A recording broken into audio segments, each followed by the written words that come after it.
Estamos de volta para o primeiro bloco do programa Tribuna Livre, que recebe hoje aqui a doutora Márcia Regina, ela é chefe do Gabinete Civil do Governo do Estado do Acre, e o doutor Leandro Domingos, presidente da Fé Comércio.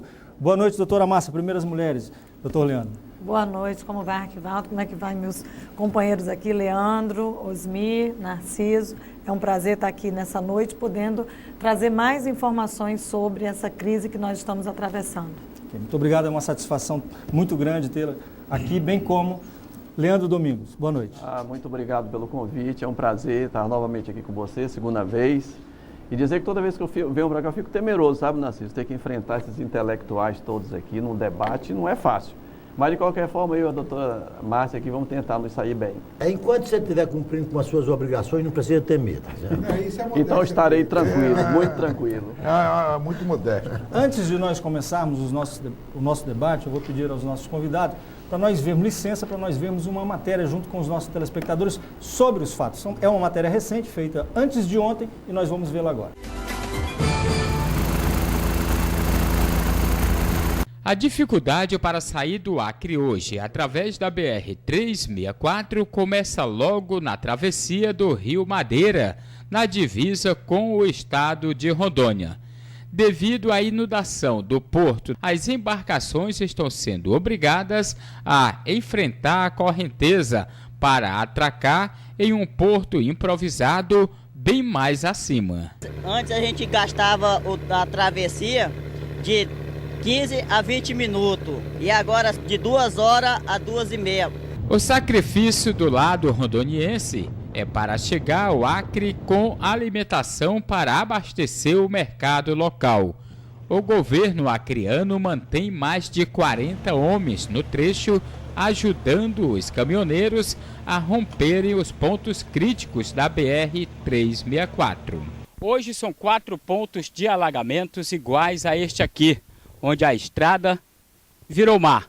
O mar avançou sobre a floresta, criando uma paisagem nunca vista antes nessa região da Amazônia. Nesses locais, a própria pista da rodovia se confunde com o percurso do leito do rio. Aqui, os caminhões e carretas são atravessados um por um, rebocados por 3 tratores.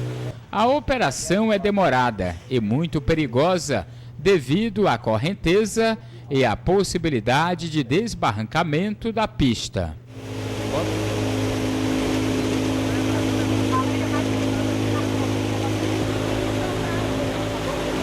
Cada caminhão que passa, os soldados do Corpo de Bombeiros Militar do Acre refazem o percurso por dentro d'água para verificarem se não surgiu crateras na pista. O governo acreano trouxe de Brasília esse especialista nesse tipo de situação para coordenar as operações de transporte de cargas ao longo da estrada para Porto Velho. A cada dia, cada dificuldade superada é comemorada por toda a equipe. Apesar do esforço das equipes, as condições dos trechos alagados só oferecem possibilidade de travessia para no máximo 18 carros por dia. Desde domingo que a gente está trabalhando aqui, né? Desde domingo que a gente está do outro lado ainda, esperando a balsa cruzar. Os motoristas mais audaciosos preferem enfrentar o mar de água sozinhos.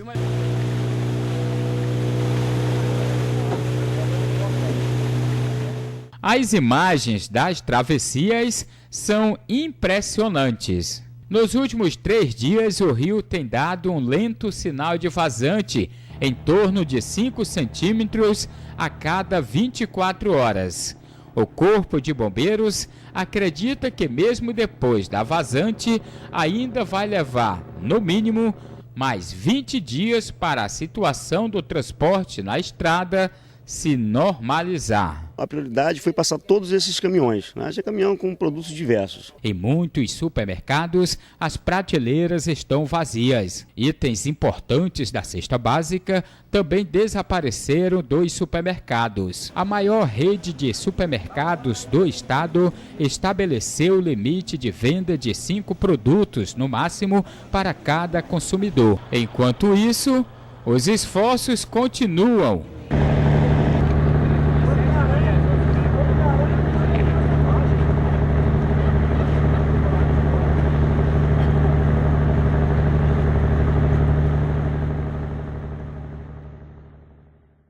Muito bem, doutora Márcia, houve, a matéria mostra dificuldade na travessia, nesses trechos alagados, submersos da BR-364, e houve um impacto parcial sobre o abastecimento. Ele não foi prejudicado totalmente, até em função também dos esforços do governo, especificamente do governador Tião Viana, nessa questão. Houve, porém, uma expectativa desde o início em relação a essa crise. A que ponto ela chegaria? Eu pergunto, nós já chegamos no ponto máximo dessa crise e quais são as medidas que estão sendo elaboradas e tomadas pelo governo para que ela seja minimizada? Bem, Arquibaldo, infelizmente a gente acha que ainda não chegou no ponto máximo, porque ela é uma crise de muito tempo, né? Nós chegamos no ponto máximo talvez da alagação, aonde as medidas tomadas, como as balsas que foram preparadas para passarem os caminhões, esse trajeto em caminhão-prancha, ele está funcionando. Mas por que eu digo que não é o pior momento? Porque esse rio vai começar a vazar. E nós não sabemos o que virá. Nós enfrentamos já a situação de 9 dias de isolamento total, porque não conseguimos passar nenhum caminhão. Começamos a passar caminhão com algumas dificuldades, mas eles chegaram. Mas na hora que esse rio baixar, nós não sabemos qual vai ser a situação da estrada. É uma estrada que ficou muito tempo encharcada, é uma estrada que, mesmo que ela tenha algum processo de rompimento, as suas laterais também vai ter um solo muito encharcado. Então, as dificuldades nós não temos ainda como prever e, possivelmente, na extensão, você hoje tem assegurado os produtos básicos, especialmente os alimentos. Mas tem uma série de cadeia de produtos e serviços que estão sendo impactados. E por isso a gente sabe que ainda não é o ponto máximo da crise.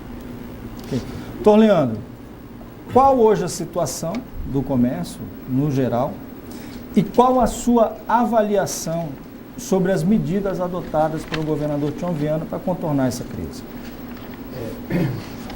Como diz o outro, começando do final, nós entendemos que o engajamento do governo do Estado, sob o comando do nosso governador Tião Viana, foi fundamental.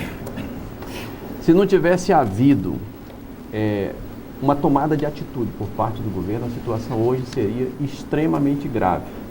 Quando nós fizemos a primeira viagem a Porto Velho e vimos o descaso de como aquilo estava sendo conduzido, inclusive com a presença do governador Tião Viana, ele teve uma atitude de assumir o comando das ações. De pronto, como disse muito bem agora há pouco aqui, ele invadiu Rondônia porque viu que as autoridades de Rondônia não tomariam as medidas necessárias para viabilizar a travessia para o Acre. O governador Tião Viana invadiu Rondônia, levou seus homens, levou suas máquinas, seus caminhões e passou então a dar atendimento àquela população, inclusive fornecendo alimentação para os caminhoneiros que estavam isolados naquela região. Então a participação do governo foi extremamente fundamental. O governador poderia simplesmente ter cruzado os braços e ter dito: o problema é dentro de Rondônia, eu não posso entrar porque não é uma jurisdição minha, vou esperar que o governo rondoniense resolva o problema para que a gente possa aqui então solucionar as questões do Acre. Mas não, ele tomou atitude e por isso nós não tivemos uma crise muito grave. Do lado dos empresários, a situação realmente é muito crítica, viu, Narciso? Nós temos hoje aqui uma grande parte dos nossos empresários totalmente descapitalizados. Nós conseguimos gastar, durante esses 40 dias que nós estamos aqui sem receber, recebendo pouca coisa aqui em Rio Branco, poucos produtos, nós conseguimos gastar o que ganhamos aí ao longo de 3 anos. Então as empresas hoje estão praticamente sem capital para fazer o enfrentamento futuro de reposição de seus estoques. Deixa eu fazer só uma observação do que você está afirmando aí. Mas eu tenho conhecimento de que o governador Tião entrou em contato com as várias instituições financeiras, notadamente as oficiais, Banco do Brasil, Caixa Econômica, para criar uma linha de crédito especial para atenuar esses problemas, bem como, por parte do governo, também fazer um alongamento das dívidas com o fisco. Eu gostaria que você abordasse também essa questão. Tem muitas medidas em curso por parte do governo federal, por parte do nosso, motivado pelo nosso governo estadual, para amenizar esse problema. Uma delas é a questão de linhas de crédito. Isso é fundamental. Durante a alagação de 2012, nós tivemos um problema pontual aqui no estado, nosso rio alagou, e o BNDES alocou recursos dos diversos bancos da cidade, com juros de 5% ao ano, e muitas empresas aqui conseguiram resolver os seus problemas com esses recursos dos bancos. Hoje nós estamos tendo um problema que não é localizado aqui, é um problema de Rondônia, mas tem refletido aqui no estado do Acre, e numa situação de maior gravidade do que foi aquela de 2012. Essa é que é a nossa grande realidade. E o governador Tião Viana já fez essa intervenção junto ao governo federal, já conseguiu, me informou ontem que a partir, muito em breve, a Caixa Econômica Federal já está com 100 milhões de reais disponíveis para serem aplicados, investidos nos empresários aqui, tanto para capital de giro, para formação de estoque. Esse recurso deverá já estar de imediato para que os empresários possam buscá-lo, para tentar amenizar esse problema. Porque, Narciso, essas mercadorias que estão ao longo do trecho aí, quase que todas elas já foram pagas pelos empresários do Acre, porque as empresas do Sul não tiveram a sensibilidade de fazer prorrogação de prazo. E os empresários tiveram que tirar do seu capital para pagar suas faturas, para não ter seus títulos protestados. Então, eu acho que esses empréstimos bancários agora, com taxa de juros relativamente boas, porque o Banco da Caixa Econômica Federal vem com juro aí em torno de 6,5%. Não é um juro extremamente... Mas é subsidiado. Mas né? é um juro ainda muito bom para uma inflação de 5,5%, 6% no mercado hoje. E só para vocês terem uma noção, assim, essa crise, ela é uma crise de vários momentos, e vários momentos superados. Nesse caso do crédito, os bancos, eles, a partir de 2 anos atrás, eles começaram, principalmente o BNDES, a limitar essa linha de crédito para situações de calamidade pública. No nosso caso, a situação de emergência, reconhecida pelo governo federal, mas é de emergência porque não tem os requisitos para uma calamidade, e além do mais, quem deveria decretar seria Rondônia. Mas a sensibilidade do governo federal está tamanha que nós fizemos uma exposição de motivos. O governador tem falado muito com o ministro da Casa Civil, Aloysio Mercadante, e toda a situação foi compreendida e foi liberado, vai ser liberado essa linha de crédito especial para essa situação do Acre. Narciso, antes de você formular a sua pergunta, eu quero dar um dado que pode servir aqui para você até prosseguir na discussão. Segundo dados da Secretaria de Fazenda, a estimativa de perda hoje é da ordem de 220 milhões de reais, só até o momento. Mas, Leandro,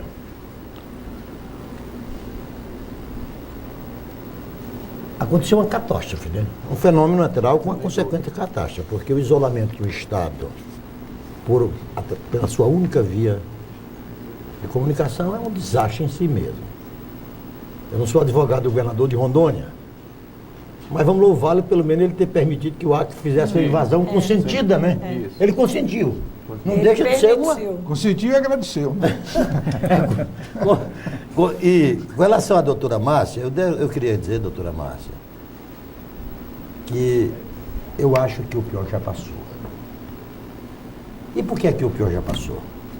Porque as sinalizações de que depois das ventanias, da tempestade de bonança, só as sinalizações de que as águas começaram a baixar já é uma boa notícia. Claro que o rebaixamento das águas pela superfície alagada, o esvaziamento não será rápido, mas é lento mesmo. E também, graças à natureza do nosso solo, aí fala aqui o engenheiro, eu tenho uma certeza absoluta que na hora que esse solo comecei a receber a insolação direta, no máximo nós vamos ter ali um trecho com a estrada absolutamente precária em relação à sua pavimentação asfáltica. Mas o problema está resolvido. Mas, doutora Márcia, quando o Arquibaldo pautou este assunto, eu achei ele muito interessante, porque geralmente essas catástrofes, ninguém ganha com elas. Nem a sociedade, nem governo, nem a oposição. Só quem ganha com essas caçandas, com essas imagens, são os caçandras. Que é aqueles que torcem pelo pior ou melhor. Mas eu acho que a gente teria que registrar. O empenho não é só do governador, da pessoa do governador, do Tião Viana, no enfrentamento desta violência, porque eu vou te falar uma coisa, aí eu concordo contigo. Se nós tivéssemos esse estado hoje na mão de um governador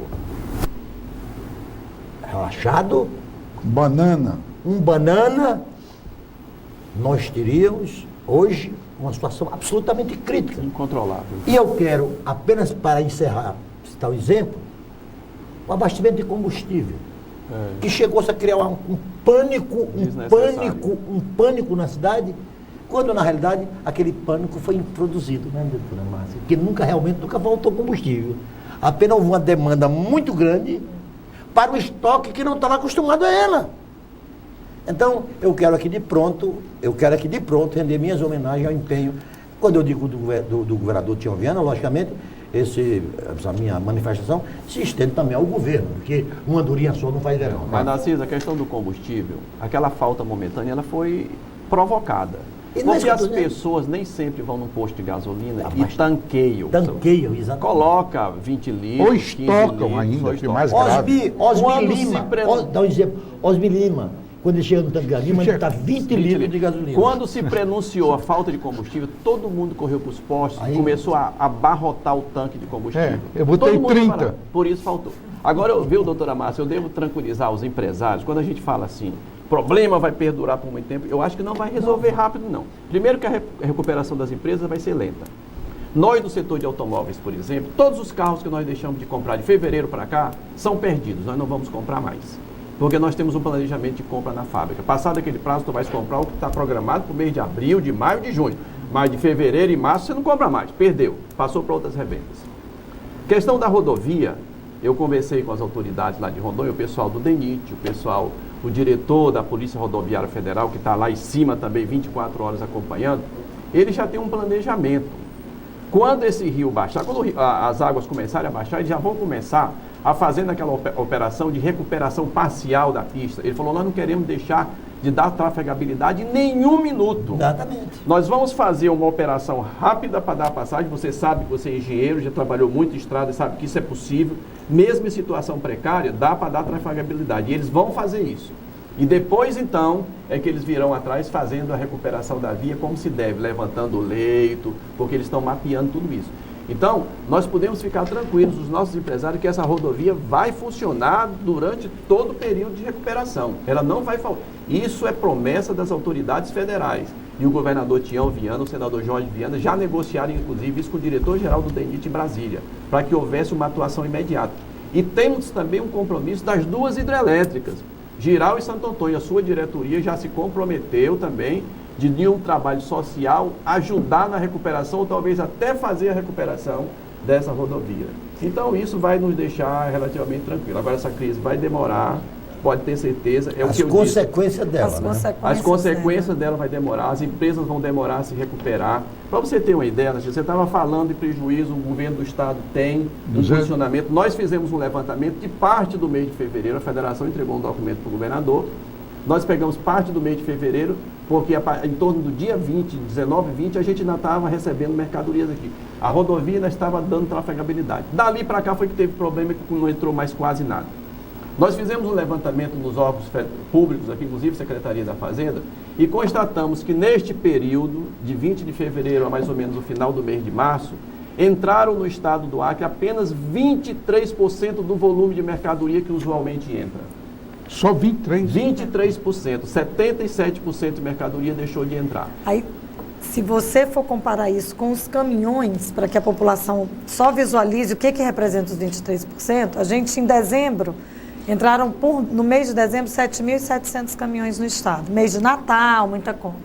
Janeiro, 6.500. Fevereiro, a estrada começou, de 17 de fevereiro, a ter uma intermitência, já com dificuldade, mas passaram 5.500 caminhões. Em março, só 600. Então, é isso que representa essa... Agora, se nós formos transformar esse número, Narciso, nós podemos garantir que durante este período deixou de circular na economia acreana aproximadamente 835 milhões de reais, deixou de circular na economia acreana. Isto representou para o governo do estado, em perda de ICMS, para você ter uma ideia aí, Vamos colocar uma despesa geral, entre o ICMS e algumas despesas diretas que o governo fez, em torno de 278 milhões de reais. Acima do que a Secretaria de Fazenda já identificou. E se nós fizermos uma projeção, por exemplo, de uma margem de ganho do comerciante, o que ele deixou de vender e o que ele ganharia, ele deixou de ganhar em torno de 111 milhões de reais durante esse período.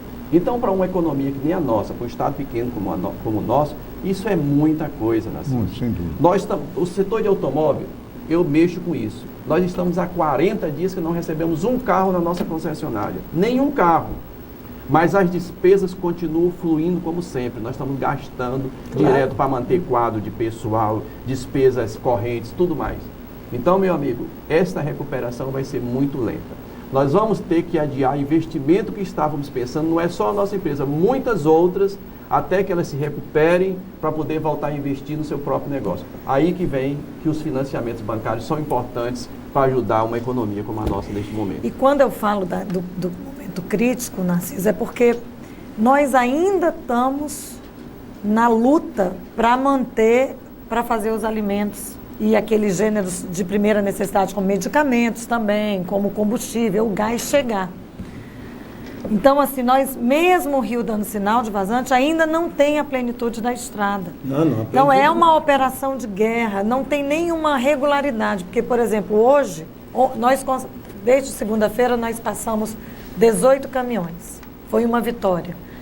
Na terça-feira foram 24. Todo mundo comemorou mais ainda. É comemoração, viu, Narciso? E ontem, depois ontem, com 32 caminhões, foi palma para todo mundo. Ontem, desde o terremoto, que atacou uma rota que a gente estava já trabalhando para poder ser utilizada, que era uma rota que sai do Paraná, abasteceria-se os produtos no Paraná, os caminhões, eles saem, entram na Argentina, passam pelo Chile, Peru e vêm aqui pela fronteira. Então, era um trânsito que nós faríamos em 3 países para chegar aqui o produto. Teve o terremoto. Quando foi 1h da tarde, a TAM levanta voo, tem um buraco na pista. Então, quer dizer, você vê as dificuldades, vai, recupera, 4 horas da tarde, abre a pista. Aí nós passamos 32 caminhões. Foi uma comemoração geral. Mas hoje, infelizmente, teve um problema no leme de uma balsa em Jaci, Paraná. Já não vamos conseguir passar nenhum caminhão. Então, é uma situação que ainda não está, pelo menos, dentro de uma regularidade. Porque se a gente conseguir passar 20 caminhões por dia, já ajuda muito. Mas, Márcia, como diz o ditado, a desgraça nunca anda sozinha, né? Sempre acompanhada. Eu peço licença aos senhores, vamos fazer um rápido intervalo comercial e daqui a pouquinho nós voltamos. Por favor, não saia daqui.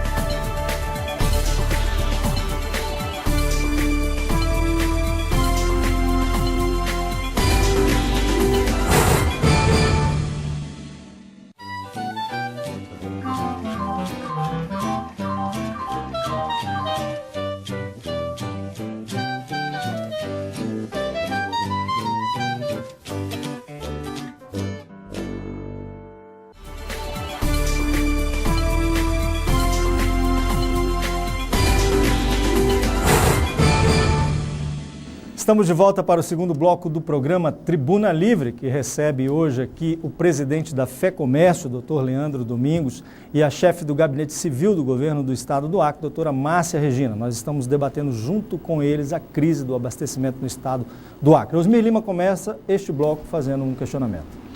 É o seguinte, nós, doutora Márcia e doutor Leandro, nós sempre colocamos que a nossa realidade, a realidade acreana, é muito mais para o Pacífico do que para o Atlântico.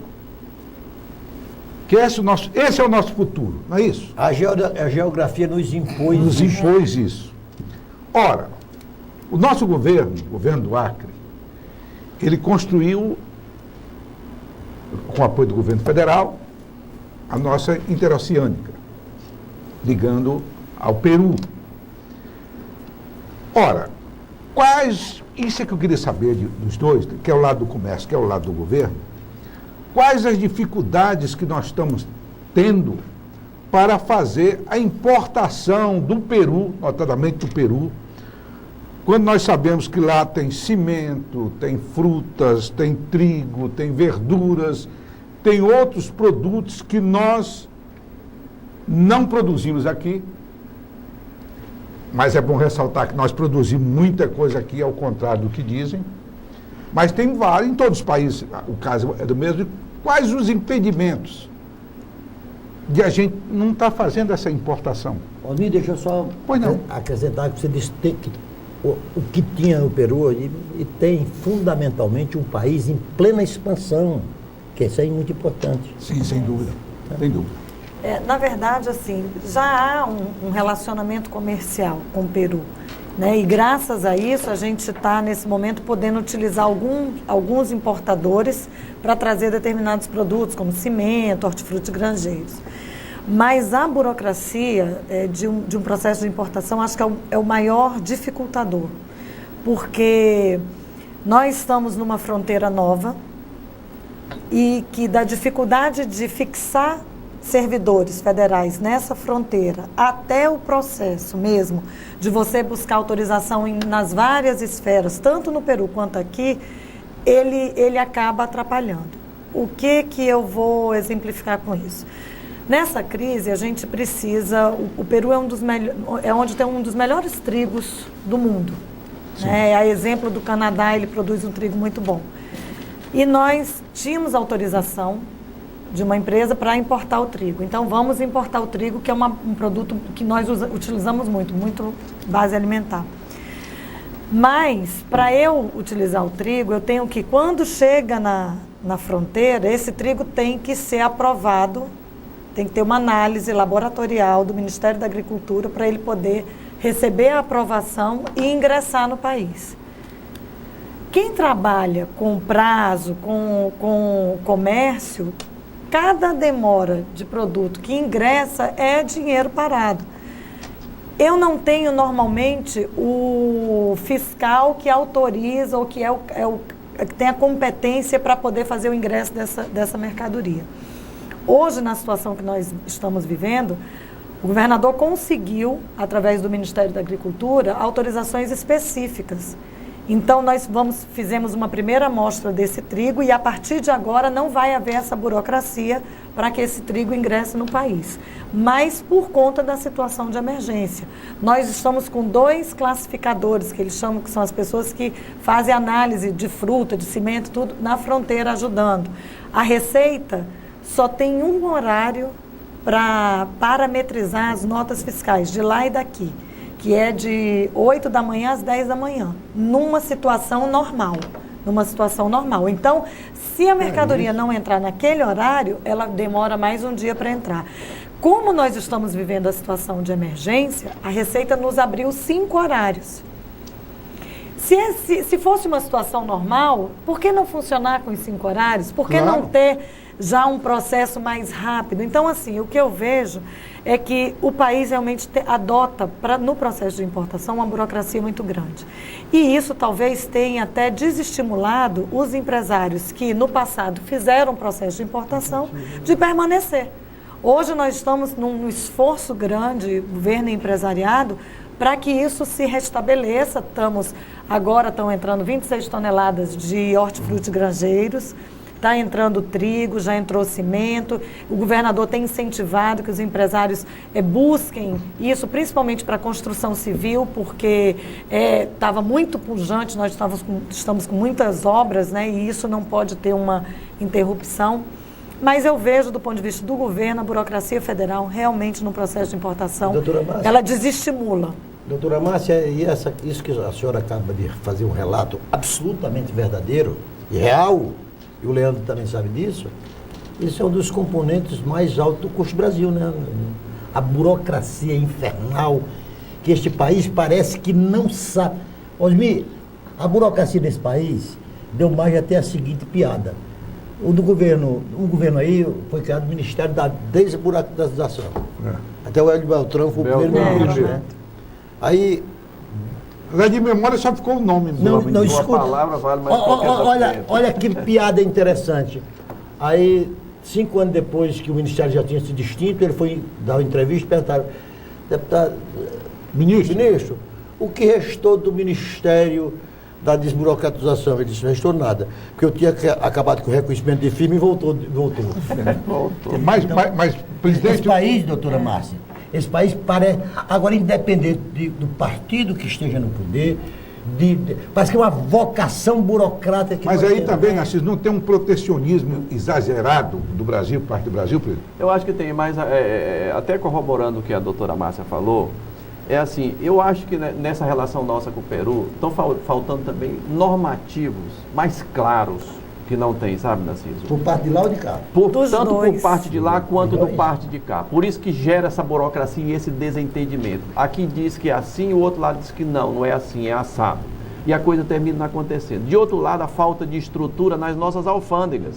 Porque o governo brasileiro ainda não disponibilizou nas nossas próprias alfândegas pessoal suficiente para trabalhar nisso. Tem produtos alimentícios que chegam, às vezes ficam na barreira lá 2, 3 dias esperando liberação. Essa situação que está acontecendo agora, está sendo atendido, o Brasil está sendo atendido numa excepcionalidade, a pedido do governador Tião Viana, em Brasília e junto ao governo peruano. Excepcionalidades têm sido realizadas, mas dada a situação. Pois é, dada esta situação. Mas quando voltar à situação normal, a burocracia vai voltar ao anterior e inviabiliza e desestimula os empresários a manter essa relação comercial com lá. Mas eu acho que um grande fator que a gente precisa ver nesse momento é começar a analisar o modal de transporte para o nosso estado do Acre.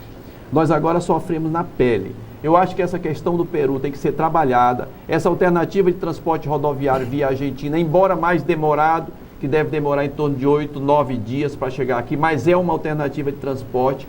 Eu acho que a questão, por exemplo, dos portos dos nossos rios, aqui Boca do Acre, Porto Acre, Cruzeiro do Sul. Narciso, a gente tem que ter essas áreas estruturadas.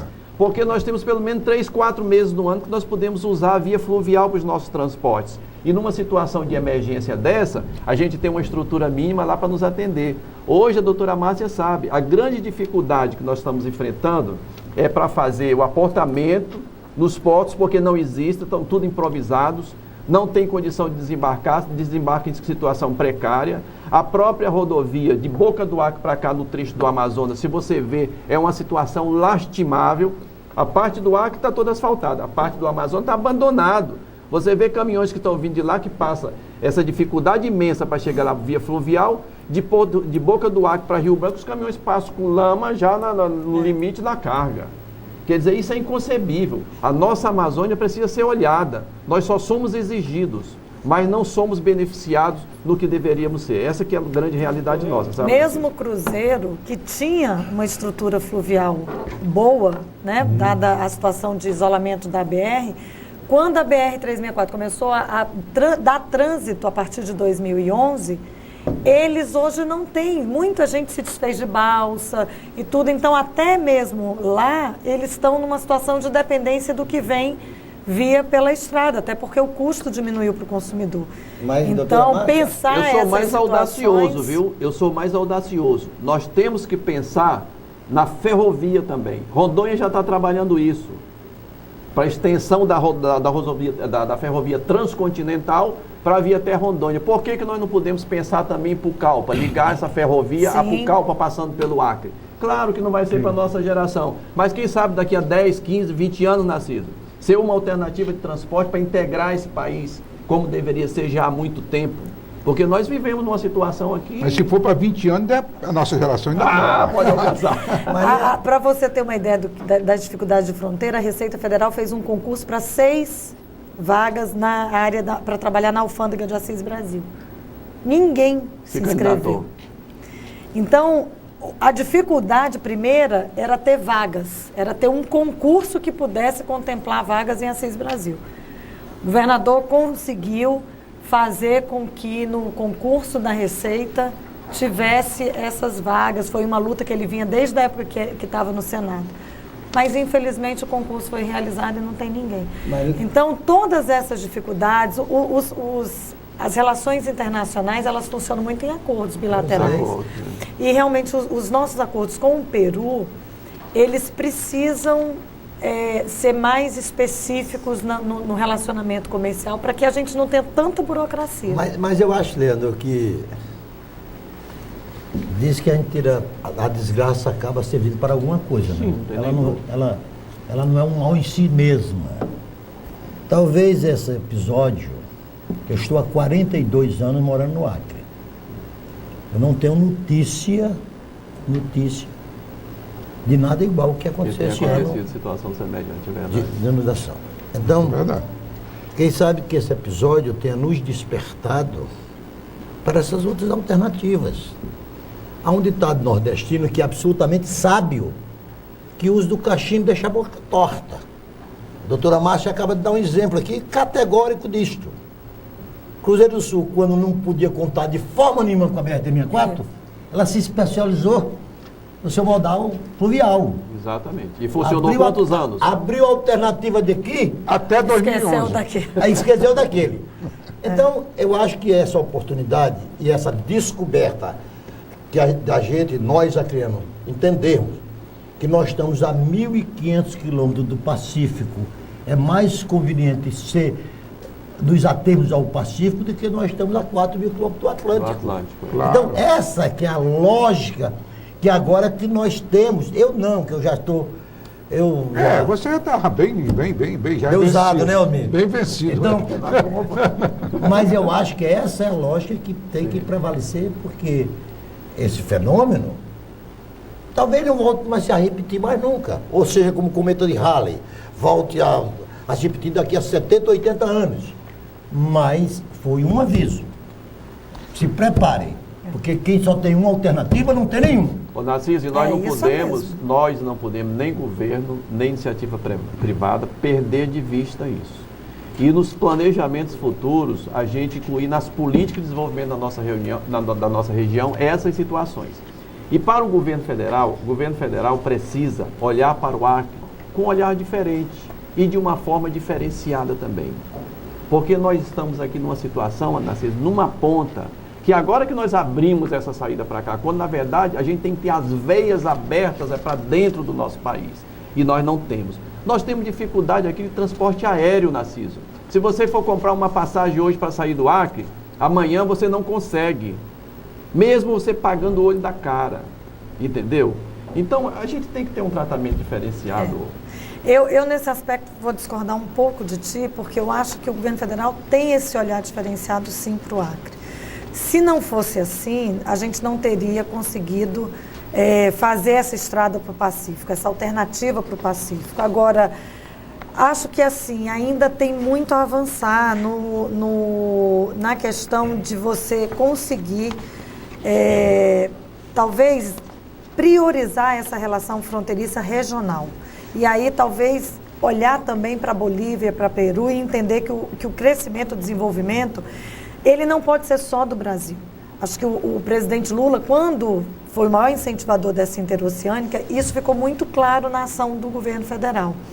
E agora o governo federal, ele está com um programa no Ministério da Indústria e Comércio, que é trabalhar essas regiões de fronteira, até em razão também dos problemas que tem muito em razão por causa de drogas e tudo, de olhar mais atentamente no desenvolvimento. Aí eu acho que você tem razão, porque ele precisa acelerar esse processo. Mas quando a gente fala nós aqui temos um contato muito bom, Acre, Madre de Deus e Pando.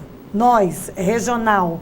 Mas os governos em si, eles precisam avançar. Quando eu falo em olhar diferenciado, eu me reporto a alguns pontos. Por exemplo, que precisam ser atacados e não são. Talvez seja até por falta de iniciativa nossa, mas eu acho que não. Por exemplo, vou citar, o governador Jorge Viana trabalhou muito essa estrada do Pacífico e conseguiu os recursos, um valor absurdo que foi gasto ali, mas necessários. Quer dizer, dentro dos limites, mas saiu uma obra cara, né? Por que cara? Porque é uma obra de primeira qualidade. Quem já viajou naquela rodovia sabe que uma rodovia não é para 2, 3 anos, não, é para muito tempo. E que pode, no futuro, promover o desenvolvimento da nossa região. Porque, na verdade, é o nosso caminho para o crescimento, Narciso. Agora, eu não admito, por exemplo, doutora Márcia, que há quantos anos a gente vem brigando por essa ponte do Abonã e a gente não consegue. Por que a gente não consegue construir essa ponte do Abonã? Por causa de meia dúzia de políticos, ou 2, 3 políticos de Rondônia. Então o governo federal, que aquilo ali é uma obra federal, tinha que atropelar tudo isso e dizer não. Eu gastei, junto em parceria com o Peru, R$1 bilhão para fazer uma rodovia transoceânica. Como é que vai ter uma pontezinha de 1.000 metros ali no meio? Eu não vou conseguir realizar isso. É verdade, mas eu gostaria de abordar aqui, com os dois, claro, essa operação de guerra, Narciso, que foi uma verdadeira operação de guerra. Sim, Está foi sendo fazendo, ainda, está sendo. Nós estamos hoje com 57 dias da crise, não é isso? Isso. 57 dias de absoluta crise. E ainda para durar mais, como vocês mesmos afirmam, durar mais seus 20, 30 dias. O governo fez uma mobilização de guerra, desde aviões, balsas, caminhões, fazer estradas paralelas. E eu gostaria então que vocês abordassem um pouco dessas ações do governo para que a população possa sentir o trabalho enorme que o governo fez e que, se não fosse esse trabalho, hoje a situação seria gravíssima. A doutora Márcia vai falar sobre isso, que ela tem mais propriedade, mas eu só queria fazer um comentário assim, que esse dia eu estava comentando com os amigos, a gente até riu, eu falei, poxa, o governo do estado e os empresários, nós no geral, a gente está brigando contra a natureza, sabe?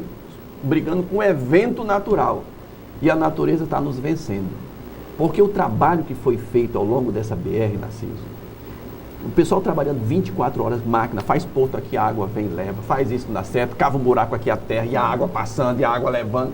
Uma briga do homem contra a natureza. Mas contra a natureza a gente não vence. Então a gente chegou à conclusão que tem que achar uma forma intermediária de remediar a situação, porque vencer a gente não vai. Para você ter uma ideia, do Abunã para cá teve um trecho de mais ou menos 600 metros que a água começou a passar por cima. Chegou a ter quase 1 metro de água em cima da pista. O governador chegou, quando analisou aquilo tudo, os técnicos mandaram aterrar. Aterraram. Quer dizer, os carros continuaram passando normalmente. Outro trecho, começou também a aterrar. Levou os caminhões daqui e começou a aterrar. Não conseguiu vencer, não resolveu o problema. Deu uma aliviada, mas não resolveu. Quando veio a ideia, inclusive, de técnicos daqui do nosso estado, da criação das balsas nos 2 pontos. Somente um ponto está funcionando e está conseguindo fazer com que a gente passe 30 e poucos caminhões por dia para cá. Então, na verdade, a gente está convivendo. A gente está convivendo. Porque todo dia é um desafio, né? Eu gostaria que você desse abordagem para aquela pergunta. Eu vou fazer um breve relato, porque são muitos eventos que a gente precisou, muitas decisões para você poder trazer a solução e para hoje minimizar o impacto que a população está tendo.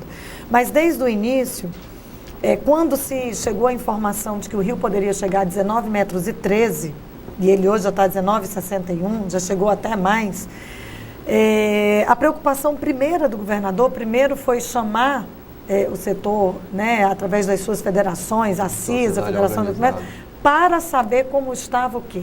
Alimentos, estoque de alimentos, estoque de gás, estoque de combustível, porque esse é o grande mola da sociedade. E naquele momento nós já começamos a desenhar os cenários. E foi pedido, no dia que decretou a emergência, que foi exatamente véspera do Carnaval, 26 de fevereiro, Carnaval começava no dia 1º de março, nós já solicitamos o quê? Os voos aéreos, porque as cargas perecíveis, nesse momento, já não conseguiam mais fazer a travessia. Mesmo passando alguns caminhões, elas já não faziam, porque senão estragava o produto. Conseguimos mobilizar as pedreiras para poder ir começando a botar pedras em determinados trechos mais profundos, mas ainda assim o nível começou a subir tanto que em determinados pontos nós tínhamos 1,70 m de lâmina d'água em cima da pista. Quando o governador esteve em Rondônia, foi a decisão das balsas, porque o DENIT chegou para a gente e disse, olha, não tem mais condição, eu vou fechar a estrada porque chegamos ao ponto máximo. Então definimos, tem que fazer balsa, o governador de Rondônia nos disponibilizou toda a autorização, digamos assim, para o governador. Só uma intervenção aqui. Essa questão, essa decisão de fechar a estrada só não fechou pela intervenção do nosso governo. Porque se fecha a rodovia, ela só seria reaberta depois que estivesse passado o problema e ela totalmente reconstruída. Nós tivemos um apoio fundamental na Polícia Rodoviária Federal de Rondônia. Eles é que mantiveram essa estrada aberta junto com o DENIT, assim, a todo custo, entendendo o problema que seria para o Acre. Mas chegou um momento que não poderia mais. Então, depois de mobilizar o OSMI, num final de semana, foram assim mobilizadas 2 pedreiras para poder ficar, porque mesmo o porto foi construído, os 2 portos foram construídos entre sexta e domingo. numa verdadeira mobilização, tanto de Duas Pedreiras, quanto de você mandar enviar homens para poder fazer o trabalho. Nós já temos mais de 100 voos, nós conseguimos fazer com que a empresa de gás trouxesse mais de 3 balsas, foram autorizados a utilização de combustível de cruzeiro, balsa de Cruzeiro do Sul. Agora nós estamos carregando, a Petrobras está importando gasolina do Peru para atender ao Acre. Está carregando, começou a carregar ontem, o governador foi avisado pela presidente da ANP, depois de todos os desembaraços burocráticos na relação dessa importação. A FAB e o Exército têm contribuído também? A FAB tem contribuído sobremaneira, mas só a FAB não dá conta. Para vocês terem uma ideia, nós consumimos 700 toneladas de hortifruti granjeiro na semana, no mês, numa semana, incluindo todas as grandes redes, todos os pequenos. E nós estamos conseguindo trazer na média de 150 toneladas por semana com o apoio da FAB, mas com o apoio de fratamento particular, porque senão não conseguiríamos fazer esse produto chegar. E a nossa sorte é que nós produzimos aqui. Porque o produto local tem sustentado muito a utilização dele nos hospitais, que a rede abastece, na merenda escolar, e também as feiras municipais que acontecem em bairros. Apesar dos prejuízos que os pequenos produtores tiveram na sua Exatamente. Eles ficaram agora um pouco impactados por conta da nossa cheia. Né? Mas as intermitências que a gente tem tido, porque quando a gente fala que o Peru vai chegar a gasolina pelo Peru, houve todo um trabalho junto ao governo federal, junto ao governo peruano. O embaixador do Brasil no Peru é um grande aliado do Acre. Ele foi um defensor dessa importação e teve que fazer várias diligências com o Ministério no Peru. Então, além de estarem 100 pessoas envolvidas no processo, mais de 40 lá trabalhando, vocês viram pela reportagem. Cada caminhão que passa, o bombeiro tem que entrar na água para andar, para saber se não houve nenhum tipo de afundamento, para não ter nenhum risco à próxima carga que passe. Todo dia nesse local são encontradas 6, 8 cobras venenosas, daquelas espécies mais cascavel, cobra jararaca. Então, assim, nós estamos num esforço tremendo para poder a população ter o menor impacto, principalmente na questão da alimentação, principalmente na questão do combustível, do gás. O gás, a situação está tranquila, está chegando mais uma balsa agora no início de abril. Eu peço licença aos nossos convidados e a você, telespectador, para fazer um intervalo comercial. Por favor, não saia daí.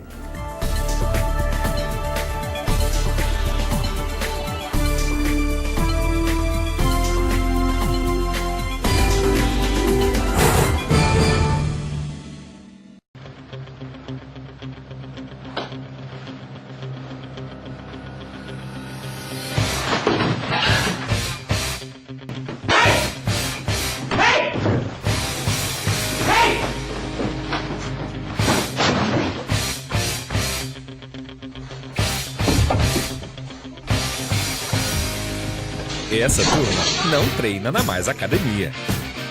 Mais Academia. Viver mais. Muito mais.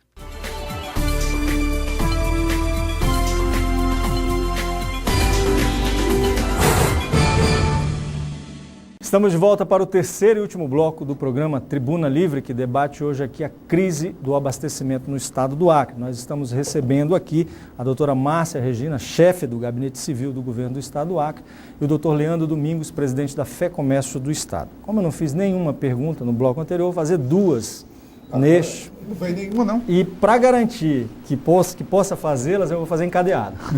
Primeiro para o senhor... Porque senão o Osmir não deixa fazer Não nenhum, deixa, ele não deixa eu continuar. Primeiro o senhor, presidente da FEComércio, doutor Leandro, em relação a uma preocupação que eu tenho observado, todos comentam em relação ao aumento dos preços. O consumidor sabe que os preços aumentaram porque há uma dificuldade no transporte. Mas ele tem dúvidas de que esse preço baixe depois que as dificuldades foram sanadas. Eu pergunto ao senhor, nós teremos um equilíbrio depois entre oferta e demanda com preços justos aos consumidores? Não tem nem dúvida. As pessoas têm reclamado de aumento de preço, mas isso é muito natural numa circunstância dessa. Você sabe que nós vivemos no livre comércio, na livre iniciativa, no regime capitalista, onde o lucro é a base de tudo. E os preços eles são ditados pela procura e pela oferta. Isso é normal em qualquer circunstância. Se a oferta é grande, os preços tendem a cair. Se a oferta é pequena, os preços tendem a subir. Evidentemente que eu, como presidente da Federação do Comércio, eu sou contra controle de preço. Agora, com o Código de Defesa do Consumidor, se criou essa figura do preço abusivo, que realmente o preço abusivo nessas circunstâncias não deve ser operado. Agora, a gente tem que ter consciência que os custos numa hora dessa sobem. Os empresários têm capacidade de segurar os preços até um determinado momento, a partir dali não. Eles precisam embutir o custo das suas operações no preço do produto. Mas tira uma dúvida então, porque eu vi muitas críticas nas redes sociais de que muito desse transporte de produtos, inclusive para a iniciativa privada, estava sendo feito por transporte público, aviões da Força Aérea Brasileira. Isso é verdade? Você falou muitos, não são todos. Sim. O governo tem compartilhado realmente com o custo do transporte, principalmente fluvial, e o aéreo não, o governo federal está bancando. Agora eu te pergunto, tu deixas uma mercadoria lá em Porto Velho, 15, 20 dias, estocado, pagando despesa do caminhoneiro, às vezes pagando hospedagem da mercadoria e tudo isso não é custo? Eu, por exemplo, estou com 100 carros lá em Porto Velho, num terreno alugado, lá já está com mais de 40 dias, lá isso não tem custo para a gente? Evidentemente que o carro não vai aumentar preço, porque ele é tabelado, eu vou ter que absorver isso, negociar com fábrica e tudo mais. Mas isso vale para todos os produtos, Narciso. E eu acho que na atual circunstância aqui, se nós formos fazer uma análise de mercado, os preços não subiram assim como se está falando. De uma forma abusiva? Abusiva de forma alguma. Eu sou um frequentador de supermercado e tenho acompanhado isso. E outro fator também que faz com que os preços tenham subido em alguns supermercados. Para não gerar o desabastecimento, muitos supermercados compraram em outros distribuidores aqui em Rio Branco alguns produtos para colocar nas suas prateleiras. Ontem nós tivemos uma discussão de um grande atacadista daqui que estava com as prateleiras zeradas. Eu fiquei preocupado com aquilo e fui buscar as informações. O problema é que houve uma correria muito grande em cima dos estoques, inclusive de grandes supermercados aqui, para poder manter o atendimento regular da sua clientela.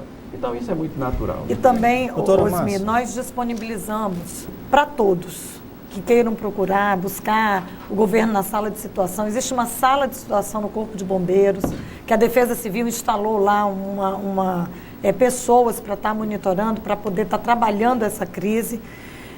E tem muitos empresários também que estão achando algumas outras soluções, né? E que essas soluções, muitas vezes, eles podem estar sendo repassados. Mas o que a gente tem visto, aí eu também concordo as balsas que estão saindo agora com o Leandro, o governo tem insistido nessa parceria para poder, numa situação dessa, o governo tem que entrar para ajudar a regular esses preços. Nós não temos um tabelamento de preço. Sim. Mas, claro que na medida que o governo entra e faz duas balsas, essa passagem que o governo do Acre fez na BR, no Porto de Palmeiral, com o Porto de Mutum, isso não é cobrado do empresário, justamente porque o governo entende que se ele não faz isso, vai atingir o custo do empresário e isso vai refletir no produto. A carga aérea, o governo traz essa carga aérea com a ajuda do governo federal, porque, primeiro, é o mínimo para se garantir o não desabastecimento. Quer dizer, eu tenho que ter o mínimo, que é para a população não sofrer com a falta daquele produto. E isso é também para que o produto não seja encarecido. Nós estamos fazendo, junto com o setor privado, trazendo balsas com mais de 5 mil toneladas de alimentos. A primeira saiu hoje de Porto Velho, porque ela demora 20 dias para chegar. Eu não sei o tempo da crise, eu não posso, sabendo que uma estrada, quando o rio vazar, pode ter alguma interrupção, eu não posso ficar de braço cruzado. E o que o governo tem feito são ações exatamente proativas, já se antecedendo aquele problema. Então, daqui a 20 dias vão chegar aqui 1.400 toneladas de alimentos. E isso vai abastecer toda a capital. Em seguida, outra. Então, nós vamos garantir com que até o início, metade de maio, todo o estado esteja com seus estoques regulares. Agora é Doutora bom a Márcia. gente frisar aqui, só um adendo isso aqui, o governo tem compartilhado alguns custos de transportes, essencialmente em gêneros alimentícios. Qualquer outro tipo de produto, quem quiser resolva seus problemas. O governo não está Faz a compartilhando. sua segunda pergunta, porque Básicos, Márcia. né? Essencialmente. caçaram a minha palavra hoje, hein? Eu estou aqui, não estou gostando dessa brincadeira. É um absurdo, eu acho um absurdo, mas não é necessário. Hoje fez exatamente uma semana em que a bancada federal acreana se reuniu em audiência com o governador para tratar sobre essa questão. Nessa semana que se passou, 7 dias exatamente, eu tive a impressão que alguns parlamentares voltaram a Brasília para os seus afazeres comezinhos e não fizeram absolutamente nada em relação à crise. Eu pergunto, eu estou enganado? É muito cedo para fazer esse julgamento ou alguns parlamentares só foram àquela reunião mesmo para aparecer na foto? Não, mas deixa eu complementar essa tua pergunta, eu posso? Claro. Mas teve também, Arquibaldo, um senador que fez, o senador Sérgio Petecão, que fez rasgados elogios às medidas que o governo estava tomando para conter a crise. Vamos fazer justiça também. Acho que aquela reunião foi muito importante para mostrar para a população que, num momento de crise, tem que haver a união, principalmente e sobretudo da sua bancada federal. No encaminhamento ficou definido que a base parlamentar iria em busca de apoio, especialmente na Casa Civil, numa reunião com a Casa Civil, para fortalecer o pedido de crédito, para fortalecer principalmente também a ação do Ministério dos Transportes na BR-364. E isso foi feito, Arquibaldo. Não sei se eles combinaram de apenas uma comissão ou se estava o convite aberto a todos os parlamentares. Mas o encaminhamento principal, definido com o governador, ele foi realizado. O senador Jorge Viana esteve com os senadores, deputados, alguns deputados federais, com o ministro Mercadante, e acho que isso ajudou muito a decisão que o governador já externou até para o presidente da federação, da Caixa Econômica já ter uma notícia para dar nesse momento. Então, acredito que tenha sido uma comissão, mas aconteceu o encaminhamento previsto na reunião com o governador. Arquibaldo, Narciso, só um... Não cortando a palavra, só uma não, parte pode aqui. continuar cortando. eu contribuo com o meu silêncio, não tem problema nenhum. Que a gente tem que ser justo. Após aquela reunião com o governador, o senador Jorge Viana pediu que nós reuníssemos os empresários, que ele queria conversar com os empresários envolvidos em toda essa problemática. Nós fizemos uma reunião na Federação do Comércio, tinham mais de 100 empresários. Praticamente todos os distribuidores atacadistas estavam lá, presidente das instituições, FEComércios, a CISA, Associação dos Distribuidores, Federação da Indústria, participou também. E lá nós discutimos todos esses problemas. Estavam presentes os 3 senadores da República e também os 3 senadores da República só. E de lá saiu que nós deveríamos remeter um documento a eles para que eles levassem na reunião seguinte ao ministro Mercadante para discutir. Nós fizemos um documento, mandei inclusive uma cópia para o gabinete tomar conhecimento. Está aqui o documento que nós remetemos, o coordenador da bancada. E lá em Brasília teve realmente a reunião, o nosso pessoal lá fez o acompanhamento e a discussão realmente foi muito acirrada e com comprometimento do governo federal de um maior envolvimento, além do que já estava, nos problemas do Acre. Então isso aí teve continuidade, sem nenhum problema. Nós pleiteamos lá a questão dos créditos bancários, a recuperação imediata da BR, porque nós não podemos a água baixar e não ter nenhuma ação imediata, nós exigimos isso. O problema das fiscalização nos órgãos públicos, nascidos numa crise dessa, tem órgãos federais fiscalizando empresas. Pode um negócio desse? Nós devemos, sensibilidade danada. Nós demonstramos a preocupação que nós senso, temos, por exemplo, com o inadimplemento futuro. As empresas do Acre poderão chegar a uma situação de não ter uma certidão para concorrer a uma licitação pública, claro, não vão ter certidão para receber um crédito do Estado. Como é que nós vamos resolver essa situação? A gente precisa começar a pensar logo nisso. Os bancos, tem muitos empresários que não estão tendo condição de pagar os seus financiamentos bancários. Vamos renegociar isso, é uma hora da gente fazer. Leandro, agora deixa eu O governador está colocados prorrogando o vencimento do ICMS. O decreto está sendo finalizado pela Fazenda, já deve estar publicado. Então, realmente nós temos que ter a união das demais instituições, sobretudo as de controle, porque é uma situação excepcional. E a gente que é do direito tem as regras e toda lei e toda regra tem uma exceção. E é justamente para esses momentos. Ninguém Mas, prevê. doutora Márcia, deixa eu fazer aqui uma perguntinha. A crise em si já é um desastre. Mas a fase pré-crise, quando se alimenta de boatos, aí o desastre é dobrado. É dobrado. Ainda que ele não aconteça, e o pior é isto, né? É tanto que em situação de pânico, um estádio de futebol cheio, o cara ó, uma bomba! Aí, Você não controla. E aqui, eu tomo como exemplo a questão do abastecimento de combustível. Eu conversei com alguns donos de posto de gasolina, eles disseram que nunca recebeu tanta gasolina e vendeu tanta gasolina quanto nesse período. Foi unânime isso. Aí o que é que acontece? Mas teve uns momentos que a boataria foi tamanha e há quem diga que o boato anda de elevador e a verdade só por escada, né? Então o boato corre mais rápido. Chegou um momento que virou um inferno nessa cidade, como se houvesse uma crise de desabastecimento que não aconteceu. É verdade. Esta mesma coisa, eu falando com o Adem, quase que acontecia com leite em pó. Aí as mães correram, uma mãe de família que comprava 2, 3 latas por mês, aí foi e comprou 10. Aí criou-se aquela corrente e quase que se cria, na base do boato, como foi lutar com os boatos? É a minha pergunta. Lutamos todo dia. Ainda continua? Ainda contra todo tipo de boato. No combustível, nós tivemos 2 ondas de boato. No primeiro boato de combustível, não sei se vocês lembram, também longas filas se formaram. Eu lembro que um dono de posto disse para mim, olha, o combustível de 3 dias eu vendi em 1 dia. Nessa segunda onda que aconteceu, ele vendeu o combustível de 3 dias em 7 horas. Para você ver, tamanha foi o pânico que se instalou. Nós já tivemos boato que ia faltar energia porque o Leão ia estar submerso.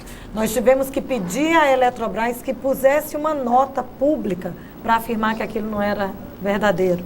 A Petrobras também pôs nota pública para afirmar que o combustível existia e estava sendo distribuído. A Federação do Comércio, o presidente do Sindicato dos Combustíveis, de supermercados, toda hora pondo notas para poder desmentir boatos que se criam principalmente nas redes sociais. Por isso o governo intensificou propaganda em jornais, televisão, nas redes sociais, mas ainda assim, Narciso, esse é um maior problema, dentre todos os problemas que a gente gerencia para trazer as soluções, o boato é o maior problema, porque você não sabe de onde ele surge. Ele não tem autoria. O pior do boato é que não tem autoria. Você não tem como combater. Embaixo. E termina deixando chateado aqueles que trabalham, que estão trabalhando muito, né? As pessoas que estão envolvidas ficam chateadas com aquilo. Não, e tem um aspecto que é extremamente negativo, que eles usam de forma equivocada de política. De fazer política contra o próprio governo aí ou contra a própria sociedade. Você está num período eleitoral, as pessoas sempre tendem a apostar. Agora, a população, ela precisa entender que na medida que eu saio do meu padrão de consumo, eu estou prejudicando o outro. Claro. Eu acabo prejudicando todo mundo. E nesse momento a gente precisa se apoiar, precisa se ajudar. Então, sempre atenta ao que o governo está informando, é o que nós temos pedido, porque são as informações oficiais que, nesse momento, a população tem que buscar. Em grande parte, a população entende isso, mas o pânico, quando se instala, você não controla. Então, nós temos um trabalho dioturno da nossa equipe de comunicação, agradecemos esse espaço, oportunidades como essa são fundamentais para que a população possa entender que o trabalho está grande e que nós trabalhamos para não faltar o produto essencial. Não é a berinjela, mas é a cebola, o tomate, é o arroz, é o trigo, é o pão, é o feijão. Márcia, aí nessa linha, aí cai uma argumentação que o Leandro fez há pouco tempo. Às vezes, quando eu me encontro com amigos meus que não conhecem o Acre, Aí pergunta, como é o Acre? Como é isso? E o comércio do Acre? É grande ou pequeno? Eu digo, o comércio do Acre tem do tamanho do Acre. É o tamanho do Acre. Tamanho da necessidade. Ninguém vai botar um comércio de São Paulo dentro do Acre e nem o do Acre tentando atender. Então, o comércio do Acre, ele está montado para atender o Acre em condições normais. E fora da anormalidade, ou se faz esse tipo de operação de guerra, ou nós cairíamos num clima de escassez. E não aconteceu, Total, né? de forma alguma. Agora, Narciso, antes que você dê a palavra para eles, acho que está quase terrando. Tá, já tá. Eu notei pelo teu jeito. Não, eu queria complementar. Porque já sei que você é interrompido por ele. É por isso que eu fico nervoso. Não, pode dizer. Eu só queria cumprimentar o comércio como um todo, através de sua pessoa, cumprimentar o próprio governo do meu estado, né? Pelo trabalho que vocês fizeram em conjunto, todas as entidades fizeram em conjunto, num momento realmente de crise que atravessou esse estado, e vocês foram felicíssimos em atenuar muito os nossos problemas. Mas nós ainda estamos em crise. Mas porque continua administrando bem. Com certeza, pela união. Perfeito. Eu acho que isso é o que a gente tem que ressaltar num momento como esse, não só a parceria fundamental, o apoio que todo o empresariado local deu ao governo, trouxe de informação para que a gente pudesse estar atuando junto, né, em todos os setores. O governo federal, a presidenta ter vindo aqui, ter ratificado o apoio, não só pela situação que nós vivemos naquele momento de enchente do Rio Acre, mas toda essa situação que ela disponibilizou todo o seu governo. Brasília vive também salas de situação nos ministérios pelo problema do Acre. Quando a gente liga e diz é do Acre, já todo mundo já sabe da situação e sabe que tem que ajudar e sabe que tem que ajudar para ontem. Não é aquela, vou analisar, não, é agora. São ações que têm horas de decisão e para poder acontecer. Então, isso a gente fica muito feliz. E o ministro Mercadante assumiu o compromisso de montar mais um grupo de trabalho específico. Eu não podia deixar de ter o seguinte registro. Doutora Márcia, a senhora deve saber disso mais do que eu, mas eu escutava de uma das mulheres, tida a vida como uma das mais entendidas em fenômenos naturais. Ela afirmava que esse fenômeno que aconteceu este ano aqui no Acre, ele está intimamente ligado ao fenômeno que está acontecendo em São Paulo. Aqui o de abundância e lá o de escassez de água. Inclusive, a Cantareira, que é o manancial de abastecimento de água de São Paulo, está hoje com 12%. E lá já começou a se racionalizar o uso da água. Isso.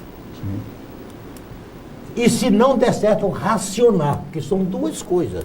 Racionalizar é você, com a campanha educativa, para se usar bem. Otimizar, não gastar. E racionalizar, dizer, não tem água mesmo, vai ter um dia sim, um dia não. Quer dizer, então, para você ver que esses fenômenos, muitas vezes, depende da importância, do tamanho da economia do Estado. Quer dizer, São Paulo, a cidade de Guarulhos hoje está com água racionada. E eles lá não tiveram uma proatividade. Era sempre esperando que vai chover, vai chover, vai chover. Aqui a gente conseguiu ter uma antecipação desses problemas, analisar esses cenários e atuar, que exatamente para não acontecer isso. Nós não tivemos nenhuma dificuldade com a rede hospitalar, alimentação hospitalar, alimentação da merenda escolar, medicamentos. Então, tudo isso foi para que você minimize, né? Agora, as pessoas não podem gerar pânico, acreditar em boatos, né? E sair do seu padrão de consumo porque alguém disse alguma coisa em relação a situação de abastecimento. Por último, já vai terminar? Já. Estamos... Ainda agora já excedemos. O Leandro lhe comunicou dizendo, a senhora é a musa crise? Não. Sou não. Como é que a senhora recebe isso? Não sou musa de nada. Esse título Eu não sou acredito, não. uma grande trabalhadora que tenho grandes ajudas aí em todo esse E trabalho. coloca como musa de outras coisas. Não, né? Mas não desgraça vai nada nunca. Você quer dizer que é que mais tem Empenhado. Empenhado. Tem esse empenhado. Vamos encerrar então o programa, nós estamos 24 chegando ao horas. final. 30 segundos para cada um dos nossos convidados, por gentileza, começando pela senhora. Bem, eu quero agradecer o espaço, eu estou vindo pela primeira vez, então foi muito bom estar aqui, poder debater com vocês que estão aí nessa luta de viver essas situações do Acre a cada momento novo e pedir à população que se oriente pelas informações do governo. Nós estamos trabalhando muito para garantir que todas as ações sejam feitas para que nada de desabastecimento aconteça nos itens que são essenciais à população. Muito obrigado. Doutor Leandro, 30 segundos, por gentileza. Tá ok. Eu quero agradecer o convite que nos foram formulados e dizer aos empresários que é um momento de tem que ter tranquilidade, olhar melhor os seus negócios, ver a gestão como está, ver o que tem, o que deve, fazer um planejamento do seu negócio. Esse período pós-crise vai ser um período em que a Federação do Comércio vai continuar pleiteando junto às autoridades alternativas para melhorar a condição de vida dos empresários do comércio, para que eles possam realmente continuar operando, gerando emprego e renda, porque o nosso Estado precisa disso.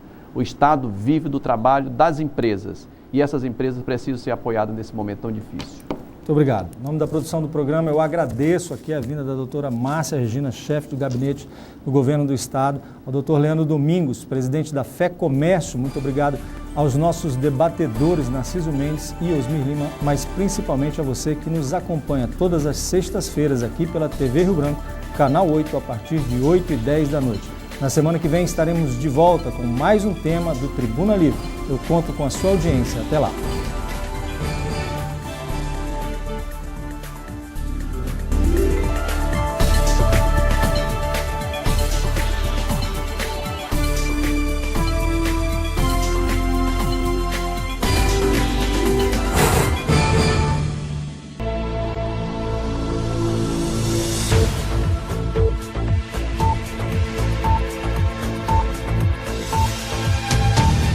TV Rio Branco, SBT Canal 8.